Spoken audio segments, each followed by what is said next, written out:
welcome back to Life with the Beckers. Today we're sharing a magical recipe with you. It's our favorite holiday recipe for peanut butter fudge, and it's an easy recipe. It's fun. It's something that's pretty hard to mess up, and turns out pretty good fudge. So we're going to go ahead and share that recipe with you. The full recipe and all the details will be in the description below, of course. And then, you know, if there's anything that you guys want to share, comment if you would make any changes or if you have any helpful tips that I forgot. That way we can just make this like a helpful video for anyone who wants to make fudge who is not sure or hasn't ever done it. You know, any good advice, please put that in the comments below. Quick disclaimer too, I'm not an expert, so, you know, take that with a grain of salt, anything that I say. And just also, if you do decide to make fudge and give that as a gift to someone else, just make sure you're being aware of clean surfaces, clean hands, or food safe gloves, things like that, so that when you're giving that gift, it's nice and sanitary and something that you know that you can put your name on and stamp that and be proud of it. So with that, we'll go ahead and check out the Becker bullets and we'll get fudging.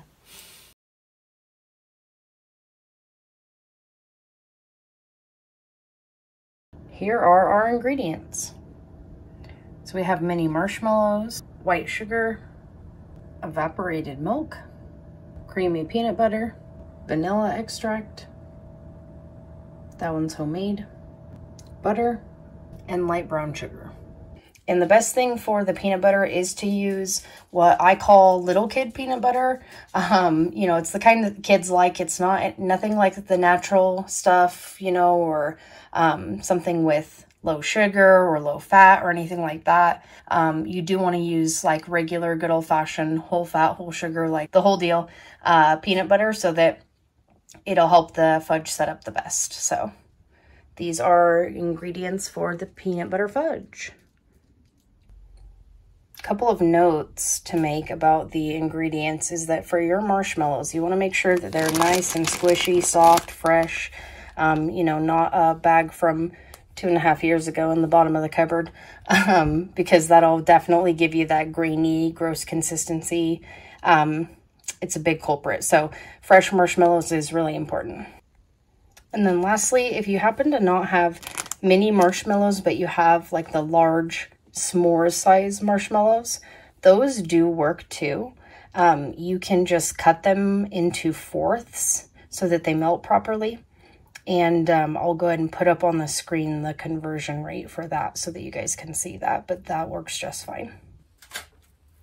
So for the peanut butter fudge, I like my peanut butter fudge to be a little bit taller, so I'll use the regular 8x8 pan for that. And we'll just prep this first so that it's all set and ready to go.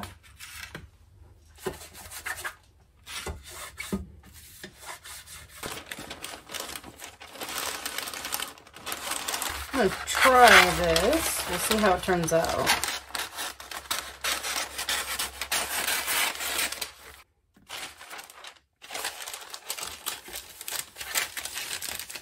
This way should give us a little bit nicer, more square sides. So, you know, there's a little tip for you. If you do want it to look really clean and nice, you could cut your pieces out and, you know, even do another one, lay it the other way. And then that way it's nice and flat with the corners, at least as much as possible. So now I'm going to set up my marshmallows, and this time I am going to add just marshmallows by themselves so that they can melt a little bit nicer. So I'm going to scoop my peanut butter into my measuring cup, and the recipe calls for 1.5 cups.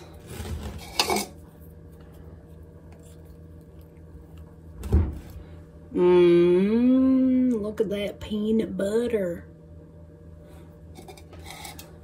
Which kind of fudge do you like better, chocolate or peanut butter? Put it in the comments below. And if you, for whatever reason, don't like peanut butter at all, then stay out of the comments. Just kidding.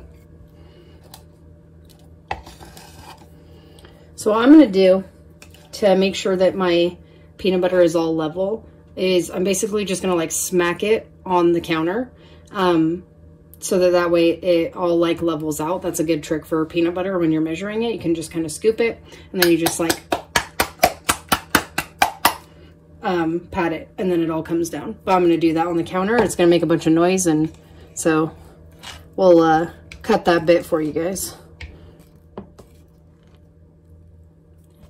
So now you can see we have a little bit of an air gap, but it's a lot better. I was able to smooth out the top, and then that way I can get a good measurement at the 1.5 mark. All right, I'm satisfied with that, so we'll go ahead and set that aside for later as well. So we'll do the 4 tablespoons of butter. And then we'll do 2 cups of sugar, white sugar. And then we also do 2 cups of brown sugar.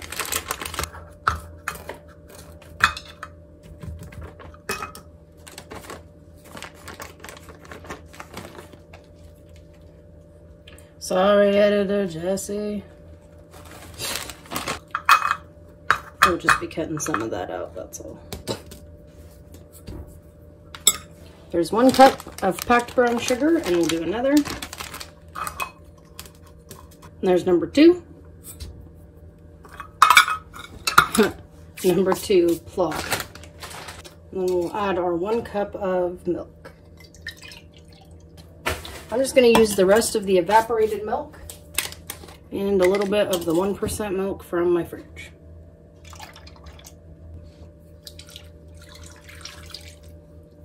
And we'll get that cooking. I'm going to let it get full rolling boil, then we'll start our timer.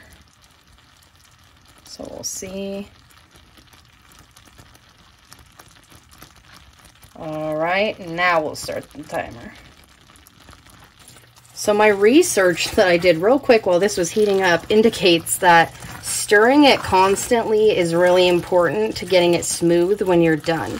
The last batch I left alone for the most part. Apparently that's not good. You want to stir it more and like kind of agitate it and keep it boiling. You can kind of hear it sounding like it's like scraping off. I think that's what's important about stirring. Keeping it from getting too hot. So we have 10 seconds left on the timer. I'm gonna get my peanut butter ready. You definitely would not want to be scooping your peanut butter trying to measure it right now. That's a bad idea. Measure it ahead of time. That way you don't have to worry about trying to think about that while it's hot.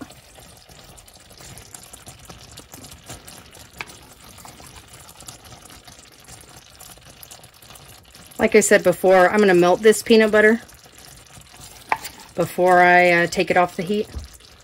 And, you know, be careful plopping peanut butter into boiling candy. You know, use your noodle.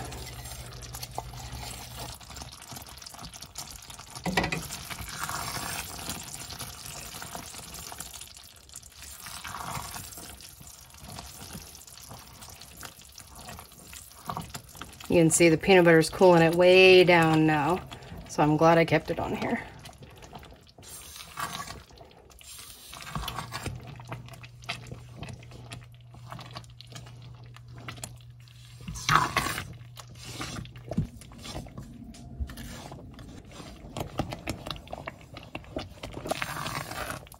Okay, I think I'm pretty happy with that.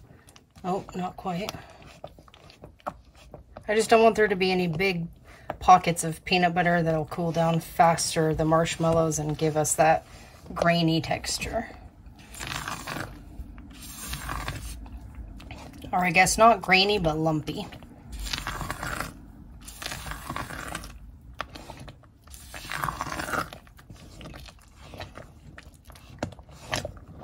Okay, now we'll add the marshmallows.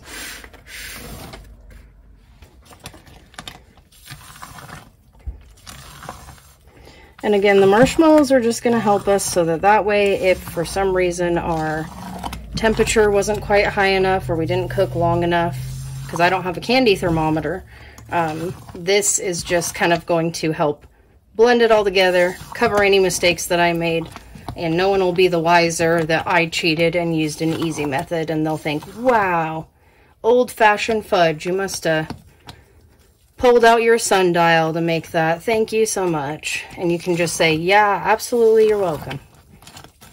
Just kidding about the sundial part. Okay, now I am going to turn the heat off. now that we're mostly incorporated, but I'm going to keep it on the burner. Just let it use the residual heat.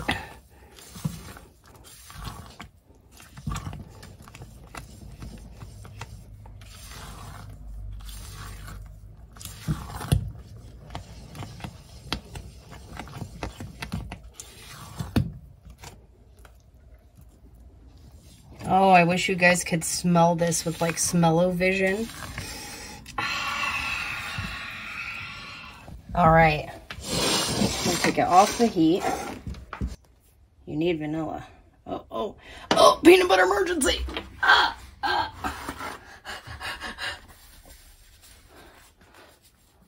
Will she live, doctor? We don't know. Oh, she'll make it. Okay. Whew. A little bit of special brand. Are you ready to see the brand that we've been using? Dun da da da. Oh yeah, wait, just kidding. This one's mine that I made. Oh, Carm, you make your own vanilla extract? I do.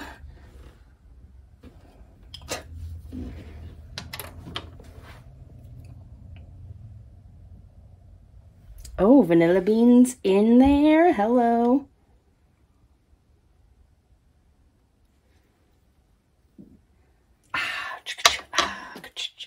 Oops. That's okay. I'm better at making fudge than beatboxing. All right, we'll just incorporate that vanilla. It's not good to add your vanilla when your stuff's really hot. And to be honest, I don't really know why, except for I think it maybe ruins the flavor a little bit. Or it takes away from it or something. Probably because you use alcohol to make vanilla extract, so it evaporates, would be my guess. But we are all set to go ahead and do our pour. Hush, Roo. You're ruining our YouTube shop. Yes, you can have some peanut butter in a minute. I know you like peanut butter too. Yes, you can have some in a minute. Our dog's not spoiled or anything, I promise. All right. I'll just kind of do the same thing for this one. Just pound it down, and then we'll just go ahead and leave it. Jiggle, jiggle, jiggle, jiggle, jiggle.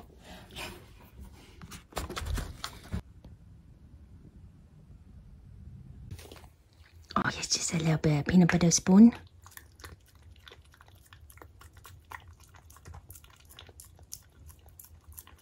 Oh, yes. Such a good helper in the kitchen.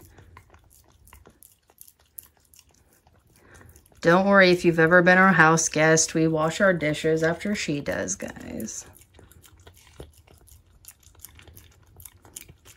Oh, yes, yum, yum, yum. Oh, is that good?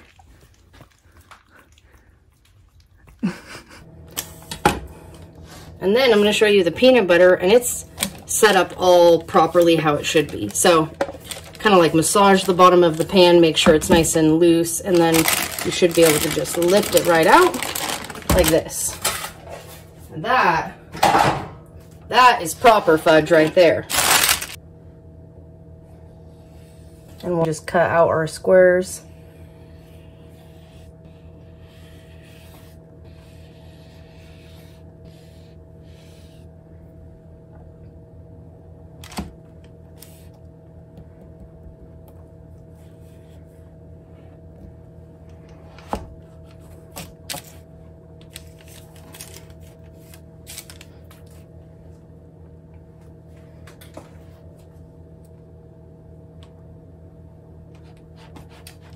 I'm just going to cut it in half to make it a little bit shorter because it kind of cracked a little bit here when I cut. So I'm just going to make the pieces shorter. And it just slides right off the wax paper, so that's nice. And then now that it's short enough for my knife, I can just cut it nicely without it cracking.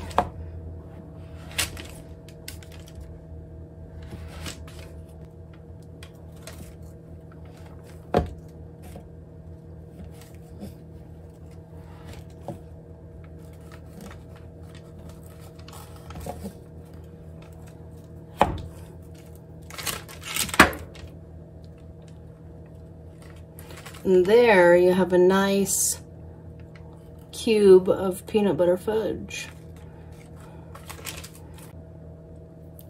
So here's how we're gonna make this into like a nice presentable gift, something you can give to people during the holidays, or something you can make for someone. Maybe if they really love fudge, you can make it for their birthday, something like that. So you're gonna get yourself like a little cookie tin, you know, from the cheap store that you have around you, you know, something small and easy. And then you get your parchment paper that you're already using. We'll tear out a bit of a square.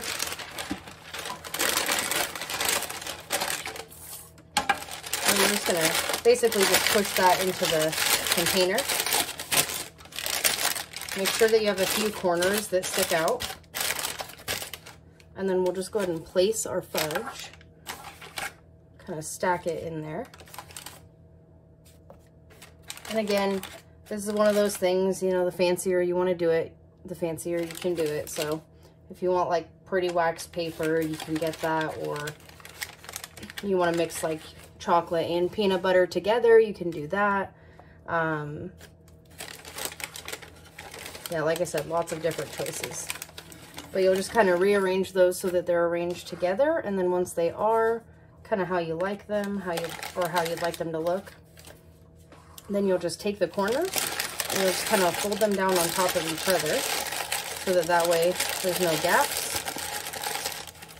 And then just take your lid and put it over the top, and then when that person opens that tin, it's got the paper foil, they open that, and then bam, lots of yummy holiday festive goodies in there. So that's kind of how I like to do that. That's what I would recommend to do for your gift, because it's really easy to have a bunch of these stacked up on top of each other in a box and, you know, go through and just deliver them to everybody. And who doesn't love fudge, right? Losers, that's who. Whoa, Carm. Oh, goodness. I know. We've been waiting all year for fudge season, but, you know, reel it in. Anyway, I hope that video helped anybody who is looking forward to making and giving the gift of fudge this year, or just anybody who wants to watch a video about fudge for 15 minutes. I sure had fun making it, and, you know, if it's something that you're interested in, we do have a new video coming out soon about chocolate fudge as well. So if you want to not miss that, you better subscribe so you don't miss it. But yeah, other than that, we hope you guys enjoyed. We definitely did. And as always, thanks for joining us here at Life with the Beckers, and we'll catch you next time. Bye-bye.